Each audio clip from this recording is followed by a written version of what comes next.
My name is Ashley, and at 33 years old during our family vacation, my 14-year-old daughter collapsed and was rushed to the hospital. My parents and my sister posted, finally having peace without the pathetic drama queen. I didn't shout, I took action. When they returned home, they found this on their kitchen table and started screaming. If you have ever felt betrayed by the people who should have been your biggest supporters, let me know where you are watching from. Sounds like the setup for a bad soap opera, right? Unfortunately, it was just another Tuesday with my family. If you've ever wondered what it's like to go on holiday with people who treat cruelty like a team sport, buckle up. We do these family trips every year. Tradition, my parents call it. Personally, I call it masochism. But my daughter was excited about this one. It was somewhere she'd been begging to go for ages. She was practically counting down the days. And even though I dreaded the circus, I gave in. That's the thing about being a single mom. Sometimes you put yourself in the lion's den just to give your kid a happy memory. So there we were. Me, my daughter, my parents, my sister, her husband, and their 2 kids. Sounds wholesome, but wholesome ends at the brochure. Behind the smiles, it's every man for himself, with my parents acting like referees who've already picked their favorite team. Spoiler, it's never mine. Day 1, breakfast, and my daughter says her stomach hurts. Nothing dramatic, just a quiet, "Mom, my belly doesn't feel right." Before I can answer, my mother swoops in. "Oh, please don't start with the drama already. We just got here." My sister snorts. She's probably just trying to get out of walking, lazy like always. And the cousins, smelling blood, chime in like a Greek chorus. Drama queen, drama queen. It's like they were waiting for it, honestly. One tiny weakness and suddenly it's family. Game night. I tried to comfort her, but I admit part of me wanted to believe it was nothing. Easier to shrug it off than start a fight with my parents before noon on day 1. By midday, the pain was worse. She was pale, holding her stomach, walking slowly behind the group. "Don't milk it," my dad barked when she asked to sit down for a minute. "She's always been like this," my mom muttered, making sure I heard. "She'll make a scene out of nothing." My sister rolled her eyes so hard I thought they'd get stuck. Meanwhile, my daughter stayed quiet. She hates attention, which is ironic. Because they all think she lives for it. She tried to keep up, probably desperate not to be mocked again. That broke me a little, watching her try to minimize her pain so these people wouldn't laugh at her. That's what this family does. Turn suffering into entertainment. By dinner, she was barely eating. She sat with tears in her eyes while everyone else clinked glasses and laughed. My sister leaned into her husband and whispered something, and both their kids snickered at my daughter. I asked what was so funny. They smirked. "Nothing, right? Nothing." And then it happened. She stood up, maybe to go to the bathroom, and just folded like a puppet with its strings cut. One moment she was upright. The next she was on the floor clutching her stomach and gasping in pain. For a split second the table went quiet. Then my mom broke the silence. "Oh, for heaven's sake." Like my kid collapsing was just her pulling another stunt. I lost it. I grabbed my daughter, yelled for help, and we got her rushed to the hospital. That night was a blur. White walls, harsh lights, doctors asking questions, nurses moving quickly. My daughter curled on the bed in agony. Me sitting there trying not to cry. I didn't know what was happening. Appendicitis, food poisoning, something worse. My brain went to dark places. All I knew was my baby was in pain and I couldn't fix it. I texted my family to let them know we were at the hospital. No reply. Hours crawled by. Test after test. Me pacing, holding her hand, telling her it would be okay. Even though I didn't know that. At some point, desperate for distraction, I checked my phone. And that's when I saw it. A photo posted an hour earlier. My parents, my sister, and the cousins grinning by the pool, cocktails in hand. The caption, "Finally having peace without the pathetic drama queen." I froze. My daughter was in a hospital bed crying out in pain, and they were out there celebrating, posting selfies, mocking her, mocking us. I stared at that picture until my hands shook. I wanted to scream, to throw the phone across the room, to march back to that hotel and drag them all here to see what drama really looked like. But I didn't, because in that moment, something inside me snapped. The years of being dismissed, of being told I was the disappointment, of watching them play favorites and belittle me, and now my daughter. It all came into focus. And I knew this was it, the line. They'd crossed it, and there was no going back. I sat there beside my daughter's hospital bed while the people who should have cared most were clinking glasses without us. And instead of shouting, I made a decision. They weren't going to get away with it. If you want to understand why my parents could sit by a pool and toast cocktails while my daughter was in a hospital bed, you have to rewind. I didn't just happen into a toxic family. I was raised in one like a lab experiment. From day one, it was obvious who the favorite was. My sister. 2 years older, perfect on paper, perfect in their eyes. The golden child who sparkled when she sneezed.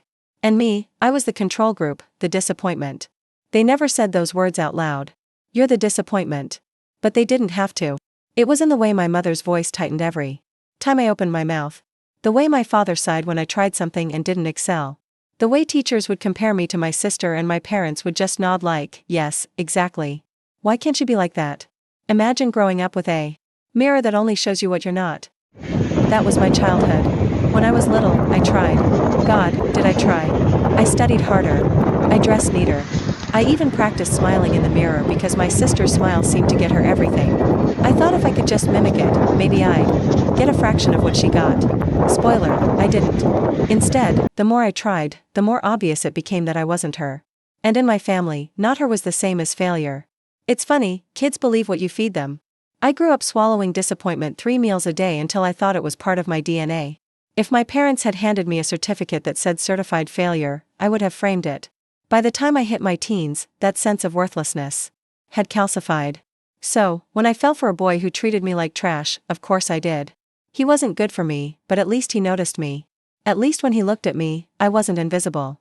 That was enough until it wasn't. The difference? She had a ring. I didn't. When I told my parents, my mother's face looked like she'd bitten into a lemon. My father didn't even look at me, just muttered, figures. My sister, queen of empathy, smirked and said, well, at least now you've got a purpose. I thought being pregnant might make me important. Instead, it just made me their cautionary tale.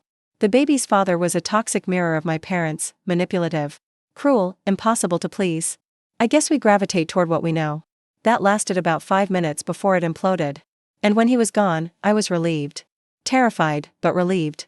And for the first time in my life, I felt something like pride. Not in myself, but in her, my daughter. She was tiny and helpless and needed me. And that meant I mattered, even if only to her. Of course, my parents weaponized that, too. Single mother, shameful, she won't amount to anything. My sister looked at me like I was a walking reminder of what not to be. But here's the kicker. The house we lived in, it wasn't theirs. It was my grandmother's. My grandmother was the only person in that family who ever looked at me and saw me. Not the failed copy of my sister, not the disappointment, just me. She was older by then, fragile, but sharp. I helped her around the house, took care of her, and she loved my baby with a fierceness I had never seen before. The way she'd cradle her, whisper to her, beam at her like she was sunlight itself. I used to watch them together and feel this ache in my chest. Like, so this is what love is supposed to look like. Then my grandmother died and everything tilted. Everyone assumed the house would go to my mother. After all, she was the daughter. My father used to talk about our home like the deed already had their names on it. My sister started redecorating in her head before the will was even read. But my grandmother wasn't stupid. She saw them. She knew them. And maybe she knew that if she left the house to her daughter, I would never escape the cycle. So she did. Something my parents never forgave her for. She left the house to my baby. Not me, my baby in trust with me as guardian until she came of age. When I first found out, I thought it had to be a mistake. Who leaves property to a toddler? But then I remembered the way my grandmother had looked at my daughter, like she was worth protecting, like she deserved better than the circus we lived in. And suddenly it made perfect sense. My parents, they lost their minds. My mother wailed about betrayal. My father said my grandmother had been confused at the end. My sister whispered about culture and tradition, how the house should naturally pass to the adult daughter, not a child. They stormed around like the victims while I sat there with a toddler on my lap and a piece of paper in my hands that said legally this house wasn't theirs. It was hers, my daughter's. But here's the thing. When you've spent your whole life being told you're worthless, you don't wake up the next morning suddenly full of power. I didn't kick them out. I didn't throw the deed in their faces. I did what I'd always done. I kept my head down. I told myself, it's just a formality. It's still their house. Don't rock the boat. So, we stayed. My parents continued to treat it as theirs. They filled the rooms with their rules, their voices, their judgment. I raised my daughter in the same house where I had been raised as a disappointment, hoping maybe things would be different this time. They weren't. Every time my mother scolded me, every time my father sighed, every time my sister visited with her perfect life and her perfect kids, it was the same chorus. Failure, failure, failure. Only now I had someone watching me absorb it. My daughter. That was the part that kept me up at night. Not my parents' cruelty. I was used to that. But the thought that she might grow up thinking this treatment was normal. That she'd believe the way I once believed that she was a burden. And if you've ever wondered why I snapped when I saw that pool selfie, when I saw them mocking her while she was in the hospital, this is why. Because it wasn't just a caption. It was a lifetime of cruelty now directed at the only person who ever made me feel like I mattered. When the doctor finally came in, I thought my chest might cave in. Appendicitis, he said, flat as a hammer on steel, like he was telling me the time. Good news, it hadn't burst yet. Bad news, they had to operate immediately. And the worst part, I was alone in that room, alone with my fear, alone with the silence from the people who should have been there. I wanted to text them. Just one line. She needs surgery. She could have died. But I stopped myself because I already knew how it would play out. At best, my sister would send an eye roll in text form. At worst, they'd laugh about drama queen. Again, so I didn't call. And they didn't either, not once. My daughter was being prepped for surgery, and they were still splashing in that damn pool. The operation went smoothly. The surgeon told me she'd recover fine, and I nearly collapsed. Myself. I sat there by her bed afterward, watching her breathe under the thin hospital blanket, thinking, this is what it means to actually show up for someone. And in the same breath, I thought, my parents never have. Not for me, not for her. They'd clink cocktails while I panicked in this chair. That's when it hit me. I had leverage. Real legal leverage. The trust, the house, the one card my grandmother had pressed into my hand when she died. And I'd been too scared, too conditioned to ever play it. Not anymore. While my daughter slept, I called a lawyer. My voice was steady. Too steady, maybe. He took down the details, and by the time we left the hospital a few days later, the papers were ready. Formal notice, 30 days. I didn't sneak it into a drawer. I didn't send it through the post like a bill. No, I put it right on the kitchen table, dead center. Let it sit there like a live wire. And then I waited. The holiday stretched another week. Every day they posted more. Beaches, dinners, matching grins, family time. Every caption felt like it was aimed at me, at her. I stayed silent. For once. The silence was mine. And then the front door opened, suitcases dragged across the floor. Laughter echoed. My parents walked in first, tan and smug, with my sister right behind them, her husband and kids trailing along. They froze when they saw me sitting at the table, the letter in front of me. The room went still. My mother reached for it first, scanned the lines, and went red. My father's jaw clenched like stone. My sister's face twisted like she'd swallowed something bitter. Then the screaming began. This is our house, my mother shouted, waving the paper. She was confused when she wrote that will. My father barked. You know she was old. She didn't know what she was doing. You can't be serious. My sister snapped, her voice climbing. This is family. You don't kick family out. The cousins just stared. Wide-eyed like they'd stumbled into a play they didn't audition for. I didn't move. My friend sat beside me, sipping tea slowly, watching the circus unfold. My mother slammed the letter down again. Ungrateful, she spat.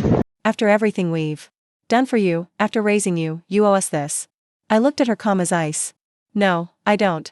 It's my daughter's house. You have 1 month. You'd think I had set the place on fire. My father turned purple. My sister started ranting about culture, tradition, respect. My mother wailed about betrayal. The cousins whispered drama queen again as if that word could undo ink on paper. I stayed steady. I didn't shout. I didn't budge. You have 1 month, I repeated. They threw everything at me. Pleading, threats, guilt trips. My sister leaned across the table, furious. Just take it back. Tear it up. You can't really mean this. If you care so much, I said, let them live with you. And that shut her up cold. It went on for hours. Accusations, slammed doors, red faces, tears that looked rehearsed. My friend never left my side, not once. At one point, my father leaned in, his voice low and venomous. You'll regret this. You're still the same failure you've always been. I smiled, tired and sharp. Maybe, but I'm the failure who just gave you 30 days to find a new place to live. That shut him down, too. By the end of the night, the noise had burned itself out. My parents retreated to their room, muttering. My sister gathered up her kids and left, fuming. I went upstairs, tucked my daughter into her bed, kissed her forehead. She stirred, murmured my name, and I felt the weight shift. For the first time in years, the power was mine. They thought they owned this house. They thought they owned me, but the notice was on the table. The clock was ticking and there was no undoing it. And I knew one thing as I turned out the light. They weren't going to take this quietly. Living with my parents after handing them an eviction notice was like sleeping with snakes in the bed and pretending you couldn't hear them hiss. The letter was on the table. The clock was ticking. But they still sat at the kitchen every morning rattling mugs and slamming drawers as if noise could change the law. The atmosphere was poisonous. My father reading the paper with exaggerated sighs. My mother whispering ungrateful just loud enough for me to hear. The air in that house had weight to it, pressing down on me and my daughter until even breathing felt like defiance. And my daughter, still sore from surgery, had to walk past their stairs. On her way to the bathroom, 14 years old and recovering from appendicitis. But they looked at her like she'd ruined their lives. Then came the posts. I didn't see them first. My cousin sent me screenshots. My parents smiling sadly beside stage. Boxes by the door. Caption, thrown out by our own daughter. Betrayed. Made homeless. Homeless. They were sitting in my kitchen when that went live. More posts followed. My father perched on the stairs looking tragic. My mother clutching a photo. Album like a widow in a soap opera. The captions wrote themselves. We gave her everything. She gave us nothing. And the comments rolled in. Aunts, uncles, extended family, all piling on. How could she? Shameful. Doesn't she know what family means? Family, right? The same family that had called my kid a drama queen while she writhed in pain. I didn't answer. Not yet. Then my sister came. She didn't storm in this time.